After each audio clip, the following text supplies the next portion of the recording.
ہمارے جو دیسی گھوڑے ہیں انفارچونیٹلی وہ رجسٹر نہیں ہو پائے. تو پاکستانی بریڈز کے اندر ایسی خصوصیات موجود ہیں کہ ان کے ڈی این اے کے اندر ایک خاص چال ہے. تو یہاں زیادہ تو ہم جو سنتے ہیں وہ آرمی کے ہی گھوڑوں کے بارے میں سنا گیا کہ ہم کاٹن بیچنا چاہتے ہیں, اس سے سویٹر بنا کے نہیں بیچنا چاہتے.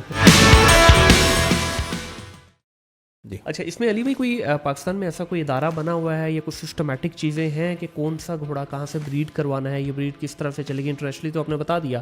تو یہاں زیادہ تو ہم جو سنتے ہیں وہ آرمی کے ہی گھوڑوں کے بارے میں سنا گیا کہ آرمی ہی سارا اس کو مینیج کر رہی ہے. تو کوئی پرائیویٹ بھی ہے یا صرف آرمی ہی ہے جن کے تھرو آپ یہ صرف مینیج کر سکتے ہیں؟ دیکھیے, آرمی کیونکہ پاکستان کے اندر چیزیں ادارے بن نہیں پائے تو زیادہ تر جو بھی انٹرنیشنل ممبرشپس ہیں وہ کسی نہ کسی آرمی کے ادارے کے پاس ہیں. یہ پاکستان کی ایک ریالٹی ہے. صحیح. تو پاکستان میں بھی جو واہو کا ارینجمنٹ ہے وہ نیشنل اسٹڈ فارم یعنی مونا ڈپو کے اندر معاملہ ہو رہا ہے. ٹھیک ہے. واہو کا پاکستان ممبر ہے. صحیح. اور جو دوسرا پرائیویٹ ادارہ سویلینس میں جو ایک کیونکہ سویلینس کے پاس اب گھوڑوں کی کوالٹی بہت بہتر ہے صحیح ملٹری سیگمنٹ سے.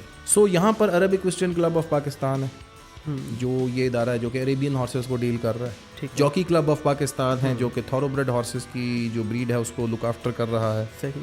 ہمارے دیسی گھوڑے جو کہ بہت ہی اچھے گھوڑے ہیں ان کی بریڈ کو لک آفٹر کرنے کا انفارچونیٹلی ادارہ نہیں بن سکا. حالانکہ اچھے گھوڑے سستے بھی ہیں.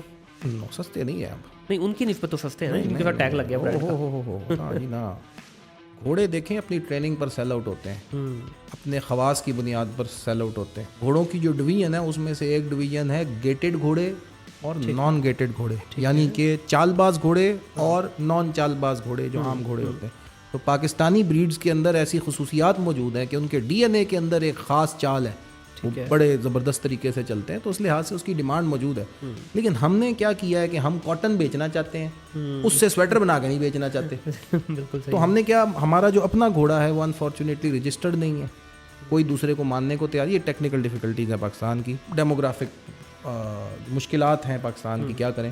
لیکن ہمارے جو دیسی گھوڑے ہیں انفارچونیٹلی وہ رجسٹر نہیں ہو پائے اب تک. آگے شاید ہو جائے, کوئی کرنا چاہے, لوگ کوشش کر رہے ہیں, لوگوں کے اندر خواہشات موجود ہیں, نئی پود موجود ہے, انشاءاللہ وہ کچھ نہ کچھ بیٹر کرے گا.